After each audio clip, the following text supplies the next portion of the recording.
Welcome है guys. आज हम क्लास 12 बायोलॉजी के चैप्टर 16 का पार्ट 4 पढ़ेंगे। अब हमें पढ़ना है एक इंपॉर्टेंट टॉपिक के बारे में जिसका नाम है बायोमैग्निफिकेशन। ठीक है, शुरू करते हैं। अ फ्यू टॉक्सिक सब्सटेंस, ठीक है, कुछ टॉक्सिक सब्सटेंस होते हैं often present in industrial waste water. तो जो इंडस्ट्री से वेस्ट वाटर निकलता है उसमें क्या होता है, टॉक्सिक सब्सटेंस होते हैं। Can undergo biological magnification in the aquatic food chain. तो इस लाइन को समझो। देखो उसने क्या बोला कि जो इंडस्ट्री से वेस्ट वाटर निकलता है ना, उसमें क्या होते हैं, फ्यू टॉक्सिक सब्सटेंस होते हैं। तो ये जो टॉक्सिक सब्सटेंस होते हैं इनका क्या होता है, एक्वेटिक फूड चेन में बायोलॉजिकल मैग्निफिकेशन होता है, जिसको बोलते हैं बायो मैग्निफिकेशन। अब एक्चुअल में इसका मतलब क्या है?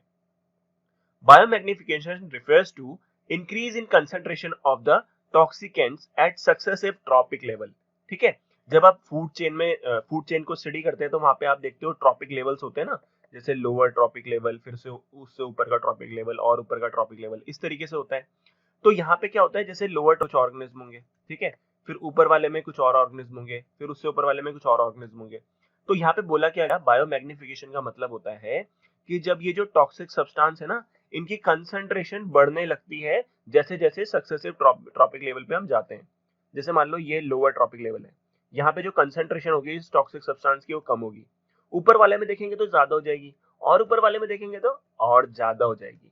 तो हो क्या रहा है, जैसे जैसे हम यहाँ पे सक्सेसिव ट्रॉपिक लेवल पे देख रहे हैं तो इस टॉक्सिक सब्सटेंस की कंसंट्रेशन जो है वो बढ़ रही है, और इसी को बोलते हैं बायो मैग्निफिकेशन। ठीक है, अभी और समझते हैं इसको।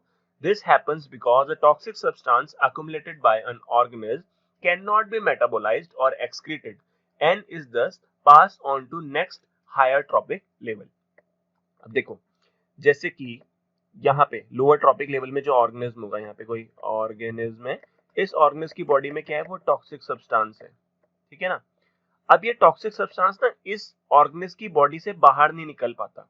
ठीक है, यहाँ पे क्या लिखा है कि जो ये टॉक्सिक सब्सटेंस है ये एक्सक्रीट नहीं हो पाता, ना ही मेटाबोलाइज हो पाता है, मतलब किसी और फॉर्म में भी कन्वर्ट नहीं हो पाता।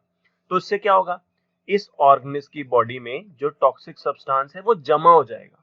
समझ रहे हो ना, एक्युमुलेट हो जाएगा, बाहर तो निकल नहीं पा रहा, ना ही वो कन्वर्ट हो पा रहा किसी और फॉर्म में, तो वो जमा हो जाएगा उस ऑर्गेनिज्म की बॉडी में। ठीक है, अब ये जब यहाँ का जो ऑर्गेनिज्म है, ठीक है, उस ऑर्गेनिज्म की बॉडी में जब ये टॉक्सिक सब्सटेंस जमा हो गया तो क्या होगा, ये toxic substance next trophic level में जाएगा। ठीक है ना, समझ लो ना, नेक्स्ट ट्रॉपिक लेवल में जाएगा। फिर इसी तरीके से क्या होगा, यहाँ से ये और नेक्स्ट ट्रॉपिक लेवल में जाएगा, मतलब हायर ट्रॉपिक लेवल में इस तरीके से क्या होता है, टॉक्सिक सब्सटेंस पास ऑन होते हैं। अब क्यों पास ऑन होते हैं, वो भी तो पॉइंट है ना। जैसे लोअर ट्रॉपिक लेवल का जो ऑर्गेनिज्म है उसको कौन खाते हैं, उससे हायर ट्रॉपिक वाले ऑर्गेनिज्म। तो ये जो हायर ट्रॉपिक लेवल वाला है ये क्या करेगा, इसको खाएगा। तो क्या होगा, जब ये वाला, ठीक है, ये ट्रॉपिक लेवल वाला ऑर्गेनिज्म इस ट्रॉपिक लेवल वाले ऑर्गेनिज्म को खाएगा तो उससे क्या होगा, जो टॉक्सिक सब्सटेंस है वो यहाँ चले जाएगा, है ना। फिर इसी तरीके से ये वाला जो ऑर्गेनिज्म होगा इस ट्रॉपिक लेवल का, वो इसको खाएगा तो क्या होगा, जो टॉक्सिक सब्सटेंस है वो ऊपर वाले में चले जाएगा। तो इस तरीके से पास ऑन होता जाएगा। ठीक है, अच्छा ये तो हम समझे कि पास ऑन होगा, बट लेकिन कंसंट्रेशन बढ़ रही है, ऐसा कैसे, है ना, ऐसा कैसे होगा, तो उसको अभी हम देखेंगे फिगर की मदद से, इसकी मदद से। This phenomena is well known for mercury and DDT. तो जो टॉक्सिक सब्सटेंस की यहाँ पे बात हो रही है ना, उनमें जनरली कौन होते हैं, जैसे मरकरी और डीडीटी। डीडीटी की फुल फॉर्म क्या होती है, डाइक्लोरो डाइफिनाइल ट्राइक्लोरो इथेन। ठीक है, चलो figure 16.5 shows biomagnification of DDT in an aquatic food chain। तो यहाँ पे जो aquatic food chain है ना, उसमें DDT का बायोमैग्निफिकेशन दिखा रखा है इस फिगर में। तो पहले इसको देख लेते हैं। तो देखो सबसे पहले यहाँ पे वाटर को दिखा रखा है, वाटर में DDT का अमाउंट कितना है, 0.003 पार्ट पर बिलियन। ठीक है, अब इस वाटर में कौन रह रहे हैं, जू प्लैंटन्स रह रहे हैं। तो जू प्लैंटन्स में DDT का जो अमाउंट है वो कितना है, 0.04 पार्ट पर मिलियन। अब जो जू प्लैंटन्स है वो इसी पानी में रह रहे हैं ना, तो इस पानी से DDT ट्रांसफर हो जाएगा कहाँ, जू प्लैंटन्स में। क्लियर है। अब यहाँ पे क्या होगा, नेक्स्ट टॉपिक लेवल में देखोगे तो स्मॉल फिश दिखा रखी है, स्मॉल फिश के अंदर DDT कितना है, 0.5 पार्ट पर मिलियन। तो यहाँ पे कंसंट्रेशन बढ़ गई। अब ऐसा क्यों हुआ, आप खुद सोचो। यहाँ पे जो ये जू प्लैंटन्स है, ठीक है, खूब सारे जू प्लैंटन्स को एक स्मॉल फिश खाएगी, है ना। ये स्मॉल फिश है, ये बहुत सारे जू प्लैंटन्स को खाएगी। तो जब बहुत सारे जू प्लैंटन्स को खाएगी तो क्या होगा, बहुत सारा डीडीटी जो है वो एक इस फिश के अंदर पहुंच जाएगा, जिससे क्या होगा, फिश के अंदर डीडीटी का अमाउंट जो है वो बढ़ जाएगा। इसी तरीके से जब हम नेक्स्ट टॉपिक लेवल देखेंगे तो वहां पे लार्ज फिश है, ठीक है। तो ये जो लार्ज फिश है इसमें डीडीटी का अमाउंट कितना है, 2 पार्ट पर मिलियन, और बढ़ गया, ये मैग्निफिकेशन हो गया, इसका मतलब इंक्रीज हो रही है कंसंट्रेशन सक्सेसिव ट्रॉपिक लेवल पे। क्यों हो रही है, क्योंकि जो लार्ज फिश है वो स्मॉल फिश को खा रही है। अब लार्ज फिश एक ही स्मॉल फिश को तो नहीं खाएगी ना, बहुत सारी स्मॉल फिश को खाएगी। तो उससे क्या होगा, बहुत जो स्मॉल स्मॉल फिश से जो डीडीटी है वो इसमें आ जाएगा लार्ज फिश में, और इसके अंदर जो डीडीटी का अमाउंट है वो बढ़ जाएगा, ठीक है। अब नेक्स्ट देखते हैं हम, फिर आ जाती है कौन सी, फिश ईटिंग बर्ड्स, सबसे ऊपर जैसे ट्रॉपिक लेवल है, तो उसमें डीडीटी का अमाउंट कितना हो गया, 25 पार्ट पर मिलियन। तो ऐसा क्यों हो रहा, वही यहाँ पे जो ये बर्ड है, ये बर्ड एक ही फिश को तो खाएगी नहीं, खूब सारी फिश को खाएगी, जिससे क्या होगा कि इसकी बॉडी में, बर्ड की बॉडी में डीडीटी का अमाउंट बढ़ जाएगा। तो आप इसको ये है बायोमैग्निफिकेशन। आप यहाँ पे क्या देख रहे हो, डीडीटी का जो अमाउंट है वो लोअर ट्रॉपिक लेवल से जैसे जैसे हम ऊपर आ रहे हैं तो बढ़ता जा रहा है, ठीक है। और हाँ, एक इंपॉर्टेंट बात जो हमने डिस्कस भी करी थी कि जो डीडीटी है ना वो मेटाबोलाइज नहीं होता, मतलब किसी और फॉर्म में चेंज नहीं होता, साथ में डीडीटी एक्सक्रीट भी नहीं होता, बॉडी से निकलता भी नहीं है, इसलिए वो ट्रांसफर हो जाता है आगे। क्लियर है, ठीक है। In this manner the concentration of DDT is increased at successive trophic level, so if it is starts at 0.03 part per million, है ना, part per billion sorry, in water it can ultimately reach to 25 part पर million. तो जो concentration है वो increase हो गई, किसमें, फाइनली किसमें हमने देखी high concentration, fish eating birds में, ठीक है। थ्रू बायो मैग्निफिकेशन की मदद से यहाँ पे ये चीज हुई। High concentration of DDT disturb calcium metabolism in bird. अब यहाँ पे प्रॉब्लम क्या आई, है ना, प्रॉब्लम क्या आई, जो ये फिश ईटिंग बर्ड्स हैं इनकी बॉडी में डीडीटी का अमाउंट जो है वो कितना हो गया, 25 पार्ट पर मिलियन। अब इस हाई कंसंट्रेशन ऑफ डीडीटी की वजह से क्या हुआ, बर्ड में ना जो कैल्शियम मेटाबॉलिज्म है, ठीक है, जो कैल्शियम मेटाबॉलिज्म है वो डिस्टर्ब हो गया, जिससे क्या हुआ, जब ये बर्ड, ठीक है, जिन बर्ड के अंदर ये डीडीटी का अमाउंट ज्यादा है, इन बर्ड्स में जब एग मतलब ये एग ले करती है, अंडा देती है जब ये, तो इस अंडे की जो शेल रहती है, ठीक है, ध्यान से समझना, इस अंडे की जो शेल रहती है ना वो बहुत ज्यादा कैसी रहती है, थिन रहती है, पतली रहती है। ऐसा क्यों हुआ, फिर से पढ़ते हैं। डीडीटी जो था फिश ईटिंग बर्ड्स में वो बहुत ज्यादा था। अब ये हाई डीडीटी का जो अमाउंट है क्या करता है, बर्ड में कैल्शियम के मेटाबॉलिज्म को डिस्टर्ब करता है, जिससे प्रॉपरली यहाँ पे कैल्शियम बन नहीं पाता है। और अब आपको पता है अंडे का जो बाहर का शेल होता है वो कैल्शियम का बना हुआ होता है, बट इसमें तो कैल्शियम ठीक से बन नहीं रहा, इसलिए क्या होगा, जो ये बर्ड एग देगी ना, उस एग का जो शेल होगा वो बहुत ज्यादा थिन होगा। तो इससे क्या नुकसान हुआ, which causes thinning of egg shell and their premature breaking, ठीक है, eventually causing decline in bird population. और ये अंडा जो है ये मैच्योर होने से पहले ही ब्रेक हो जाता है, टूट जाता है, तो इसके अंदर जो बच्चा डेवलप कर रहा है उसकी भी डेथ हो जाएगी। तो इससे हुआ क्या, फाइनली उससे हुआ ये कि जो बर्ड की पॉपुलेशन थी ना वो कम हो गई, ठीक है। तो ये इसका नुकसान है। तो ये था बायो मैग्निफिकेशन। अब बात करते हैं यूट्रोफिकेशन की। Eutrophication is the natural ageing of A lake bye nutrient enrichment of its water. तो यूट्रोफिकेशन क्या होता है, एक ऐसी प्रोसेस जिसमें क्या होता है, लेक की ना नेचुरल एजिंग होती है, जो लेक है उसकी एज आप कह सकते हो कि बढ़नी शुरू हो रही है। अब ये क्यों होता है, जब लेक के पानी में न्यूट्रिएंट बढ़ जाते हैं तब ऐसा होता है। अब हम इसको समझेंगे, हमारे पास क्वेश्चन क्या है कि नेचुरल एजिंग का एक्चुअल में मतलब क्या है, और ये न्यूट्रिएंट डालने से कैसे एजिंग बढ़ रही है, ये सब हम देखेंगे। In a young lake the water is cold and clear, है ना, तो जब यंग लेक होती है तो उसमें वाटर कोल्ड होता है और क्लियर होता है, जो सपोर्ट करता है लिटिल लाइफ को, ठीक है, कम लाइफ वहां पे रहती है। अब जैसे जैसे टाइम बढ़ेगा तो क्या होगा, streams draining into the lake.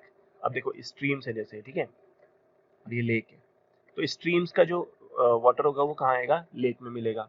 अब स्ट्रीम्स का जो वाटर होगा ना उसमें क्या होगा, उसमें नाइट्रोजन होगा, उसमें फॉस्फोरस होगा, तो ये सब क्या है, ये सब है न्यूट्रिएंट्स, ठीक है ना, ये सब क्या है, न्यूट्रिएंट्स। तो ये न्यूट्रिएंट्स पानी के साथ कहाँ मिल जाएंगे, लेक में, यहाँ जाएंगे, ठीक है। Introduce nutrients such as nitrogen and phosphorus which encourage the growth of aquatic organism. तो समझना बात को, शुरुआत में क्या था, जब यंग लेक थी उस टाइम पे जो पानी था वो कोल्ड था, क्लियर था और वहां पे ज्यादा लाइफ प्रेजेंट नहीं थी। बट जैसे जैसे टाइम बढ़ा तो जो स्ट्रीम से आने वाला पानी है वो अपने साथ किसे लेके आया, नाइट्रोजन और फास्फोरस को। और नाइट्रोजन और फास्फोरस कहाँ आ गए, इस लेक के पानी में आ गए। अब हम इस नाइट्रोजन और फास्फोरस को न्यूट्रिएंट क्यों बोल रहे हैं, क्योंकि जो नाइट्रोजन और फास्फोरस है ना वो एक्वेटिक ऑर्गेनिज्म की ग्रोथ में हेल्प करता है। ठीक है, एक्वेटिक जो ऑर्गेनिज्म है उनकी ग्रोथ में हेल्प करता है।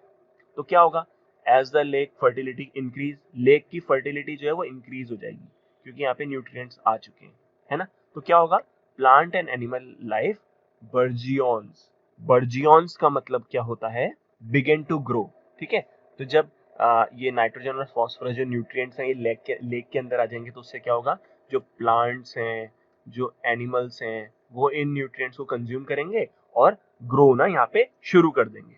ठीक है, मतलब यहाँ पे लाइफ जो है वो थोड़ी बढ़नी शुरू हो जाएगी। शुरुआत में क्या थी, लिटिल लाइफ। ठीक है, an organic remain begin to deposit on the lake bottom. अब ये जैसे जैसे देखो यहाँ पे क्या होगा, जैसे जैसे लाइफ बढ़ेगी तो उससे क्या होगा, जो ऑर्गेनिक रिमेन होगा, ऑर्गेनिक वेस्ट बोल सकते हैं, जो ऑर्गेनिक रिमेन होगा वो क्या होगा, लेक के बॉटम में भी डिपोजिट होना शुरू होगा।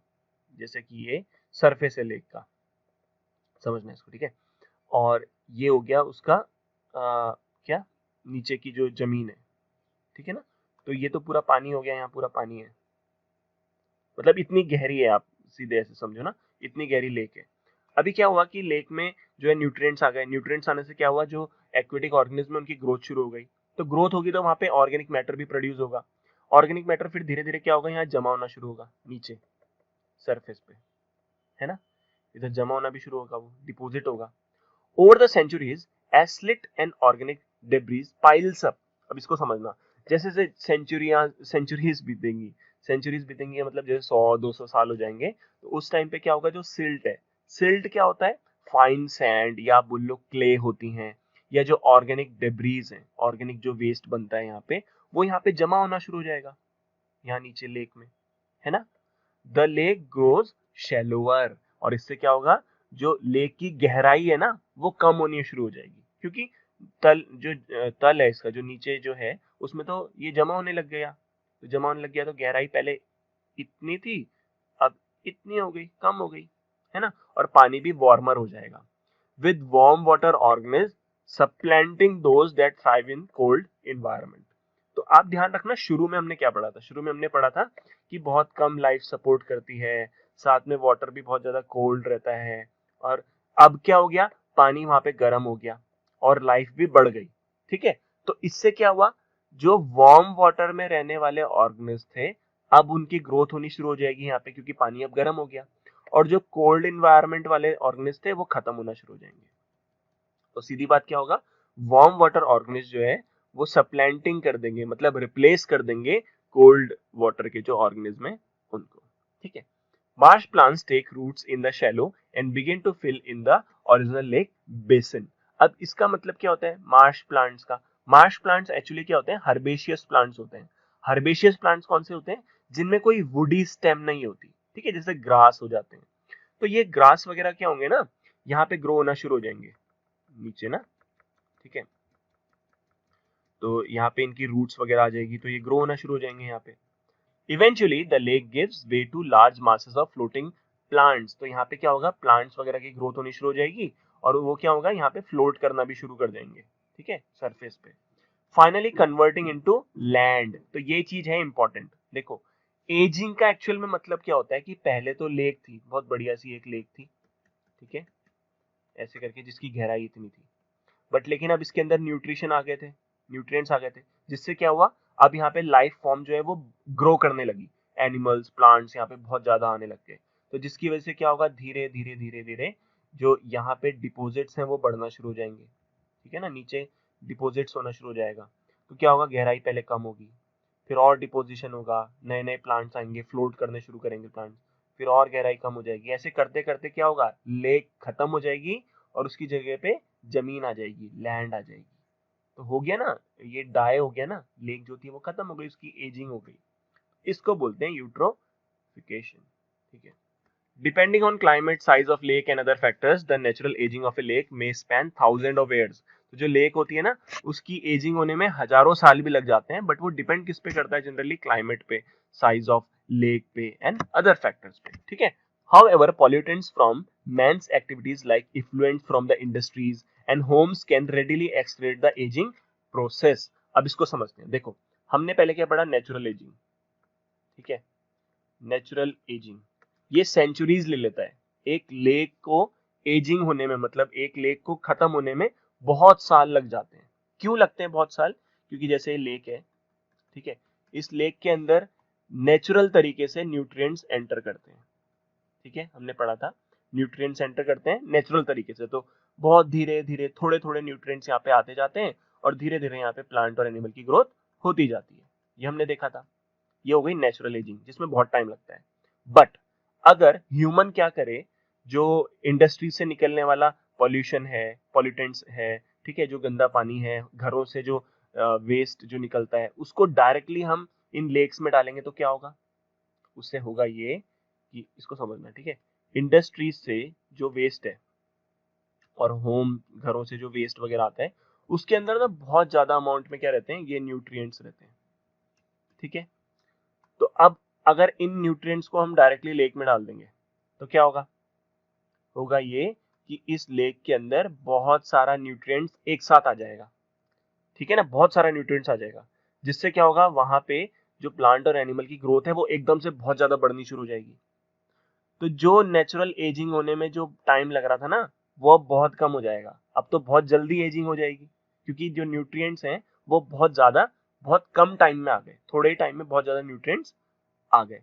तो इससे क्या हो जाएगा? एजिंग की जो प्रोसेस है वो फास्ट हो जाएगी.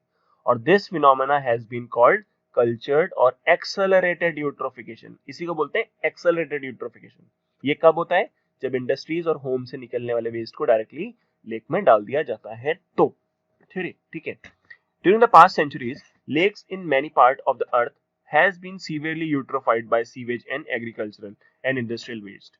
तो अर्थ के बहुत सारे ऐसे पार्ट है ना जहाँ पे क्या हुआ, बहुत सारी ऐसी जो लेक्स थी ना वो यूट्रोफाइड हो गई, खत्म हो गई. क्यों? क्योंकि उसमें सीवेज डाल दिया, एग्रीकल्चर वेस्ट और इंडस्ट्रियल वेस्ट को डाल दिया गया. तो बहुत एक्सेलरेटेड यूट्रोफिकेशन उसका हो गया. The prime contaminate are nitrate and phosphate. इनमें सबसे जो प्राइम कंटेमिनेट होता है वो नाइट्रेट होते हैं और फॉस्फेट होते हैं, ठीक है, which act as plant nutrients. तो बात समझ रहे हो ना? जो इंडस्ट्री से निकलने वाला वेस्ट है, घरों से निकलने वाला वेस्ट है, या जो ये एग्रीकल्चर वेस्ट है, इसमें नाइट्रेट और फॉस्फेट बहुत होते हैं. तो जब इन नाइट्रेट और फॉस्फेट का हाई अमाउंट हम लेक में डालेंगे तो क्या होगा? लेक में बहुत जल्दी प्लांट की ग्रोथ होना शुरू हो जाएगी, क्योंकि ये प्लांट न्यूट्रिएंट्स होते हैं. Clear? They overstimulate the growth of algae, causing unsightly scum and unpleasant odor. तो क्या होता है? जब algae की ग्रोथ बहुत ज्यादा हो जाएगी लेक में तो क्या होगा? वो उसके ऊपर तैरने लगेगी, ठीक है ना, सरफेस पे तैरने लगेगी और उससे अनप्लीजेंट ऑर्डर भी आएगी, ठीक है, बदबू आएगी. And robbing the water of dissolved oxygen vital to other aquatic life. और ये जो algae है ना, इतनी तेजी से ग्रो कर गई कि उसने पानी में प्रेजेंट जो ऑक्सीजन है उसको ले लिया. तो बाकी जो एक्वेटिक लाइफ है उसको ऑक्सीजन नहीं मिलेगी और वो डेथ होना शुरू हो जाएगी उसकी. At the same time other pollutants flowing into a lake may poison whole populations of fish. ठीक है, तो इसके अलावा जो पॉल्यूटेंट है अगर वो भी हम डाल देंगे इन लेक्स में तो क्या होगा? वो पॉइजन का काम करेगा, जिससे जो फिश की पॉपुलेशन है वो भी खत्म होना शुरू हो जाएगी. ठीक है, whose decomposing remain further deplete the water dissolving oxygen content. तो जैसे कि फिश है, अरे ये तो अजीब सा बन गया कुछ, ऐसे मान लेते हैं, ठीक है, फिश है ये. अभी ये फिश जो है ये इसकी डेथ हो गई, ठीक है, ये डाई कर गई, तो इसको अब डिकम्पोज होना पड़ेगा, है ना. कोई भी जब लिविंग ऑर्गेनिज्म की डेथ होती है तो वो डिकम्पोज हो जाती है, तो इसकी बॉडी भी डिकम्पोज होगी, मतलब खत्म होगी. तो यहाँ पे माइक्रोब्स काम करेंगे, ठीक है ना, समझ रहे हो ना, बैक्टीरिया वगैरह काम करेंगे. तो बैक्टीरिया जब इस डेड फिश को डिकम्पोज कर रहे होंगे तो उनको ऑक्सीजन की जरूरत होगी. तो इसमें क्या होगा? और ऑक्सीजन ये माइक्रोब जो है वो ले लेंगे, किससे? उस वाटर से, जिससे क्या होगा? पानी की कमी और ज्यादा हो जाएगी.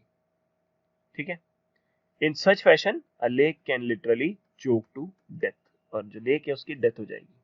तो इसे बोलते हैं एजिंग हो जाना, एक्सेलरेटेड यूट्रोफिकेशन हो जाना. ठीक है, heated thermal waste water flowing out of electricity generating units, जिनको बोलते हैं thermal power plants, constitute another important category of pollutant. अब देखो जो थर्मल पावर प्लांट है वहां पे जो गर्म पानी हो जाता है, उस गर्म पानी को अगर डायरेक्टली हम इनमें डाल देंगे वाटर बॉडीज में, तो वाटर बॉडीज का जो पानी है वो गर्म होना शुरू हो जाएगा, जिससे बहुत ज्यादा दिक्कत होती है वहां के रहने वाले जो ऑर्गेनिज्म है उनको, क्योंकि उन्हें आदत है ठंडे पानी में रहने की। Thermal wastewater eliminates or reduce the number of organisms sensitive to high temperature and may enhance the growth of plant and fish in extreme cold areas, but only after causing damage to the indigenous flora and fauna। अब इसको समझते हैं। ये एक water body है, यहाँ पे क्या है, ये थर्मल पावर प्लांट है। तो इस थर्मल पावर प्लांट से जो गर्म पानी होगा, अगर उसको डायरेक्टली हम इनमें डाल देंगे वाटर बॉडीज में, तो क्या होगा, वाटर बॉडीज का जो टेम्परेचर है वो बढ़ जाएगा। ठीक है, और यहाँ पे जो रहने वाले ऑर्गेनिज्म है उन्हें आदत थी ठंडे पानी में रहने की, बट अब टेम्परेचर तो बढ़ गया, तो उनको प्रॉब्लम हो जाएगी, जिससे उनकी डेथ हो जाएगी। ठीक है, बट यहाँ पे क्या होगा, हाई टेम्परेचर होने से ऐसे ऑर्गेनिज्म अब ग्रो करने लग जाएंगे जो हाई टेम्परेचर में रहते थे। ठीक है ना, टेम्परेचर बढ़ने से क्या होगा, जो ठंडे पानी वाले प्लांट्स और एनिमल्स थे वो तो खत्म हो जाएंगे, बट टेम्परेचर बढ़ने से जो गर्म पानी वाले ऑर्गेनिज्म है वो यहाँ पे डेवलप करना शुरू कर देंगे। तो यहाँ पे लिखा भी है, may enhance the growth of plant and fish in extreme cold area, but only after causing damage to the indigenous flora and fauna। Flora का मतलब होता है प्लांट्स और फुन्ना का मतलब होता है एनिमल्स। तो वहां पे जो प्रेजेंट पहले से प्लांट्स और एनिमल्स हैं जो ठंडे पानी में रहते थे वो तो खत्म हो जाएंगे, बट उनकी जगह पे आप क्या हो जाएंगे, दूसरे प्लांट्स और एनिमल्स या फिशेस आ जाएंगी जो कि हाई टेम्परेचर में रहती है, क्योंकि टेम्परेचर यहाँ पे बढ़ गया। तो इससे क्या हुआ ना, यहाँ पे प्रॉब्लम हुई वाटर बॉडीज में। ठीक है, चलो इसको यहीं तक रहने देते हैं इस वीडियो को, नेक्स्ट वीडियो से हम आगे पढ़ेंगे। Bye bye.